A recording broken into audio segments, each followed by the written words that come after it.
So, you want to buy a slice of paradise in Hawaii, but you don't have a US passport, you don't have a social security number, and your credit score in your home country is, well, it doesn't matter what it is because American banks don't care. Does that mean you have to pay 100% cash? No. I mean, you can if you want to impress me. I won't stop you, but you don't have to. Hi, I'm Jason Wong, principal broker at Island Dragonfly. Today, we are answering the million-dollar question. Literally, can a foreign national get a mortgage in the US? The short answer is yes. The long answer is yes. But bring your wallet and leave the suitcase of cash at home. This isn't Miami Vice. Here is the fact. If you are a foreign buyer, you generally fit into one of two buckets for financing. Bucket number one, the foreign national loan, aka non-QM loans.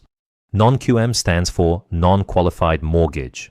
Sounds fancy? It just means the government isn't backing it, so the bank takes on more risk. And because they take on more risk, they're going to ask you to have more skin in the game. Here are the hard numbers you need to know. Write this down. Number one, the down payment. Forget 3% or 5%. For you, we are looking at 30% to 50% down. If you have a US visa like an H-1B or L-1 and a US credit score, maybe we can get you closer to 20%. But generally, expect to drop 30% minimum. Number two, the reserves. The bank wants to know you won't go broke after closing. They usually require 6 to 12 months of mortgage payments sitting in a liquid bank account. They want to see the money resting, not working, just chilling. The interest rate. You are a higher risk borrower. Expect your interest rate to be 1% to 2% higher than whatever the current standard US rate is. Think of it as the international man of mystery tax. Now, let me tell you about the secret weapon for investors. It's called a DSCR loan. That stands for Debt Service Coverage Ratio.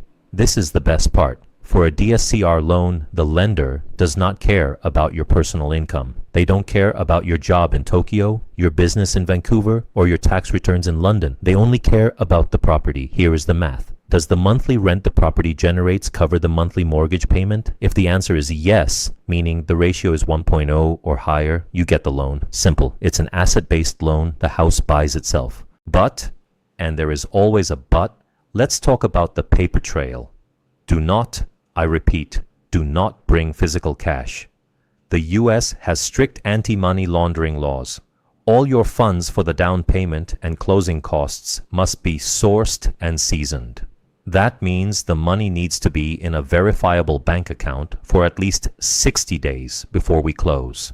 If you move money around too fast, the underwriter gets a headache, and then I get a headache. And I don't like headaches. So to recap, yes, you can get a mortgage. Expect 30% down. Look into DSCR loans if you're an investor. They are a game changer. And get your money into a legit account now. Hawaii is a global market. We do this every single day. If you want to navigate the choppy waters of international financing without sinking, you know who to call. I'm Jason Wong. Let's get you those keys. Aloha.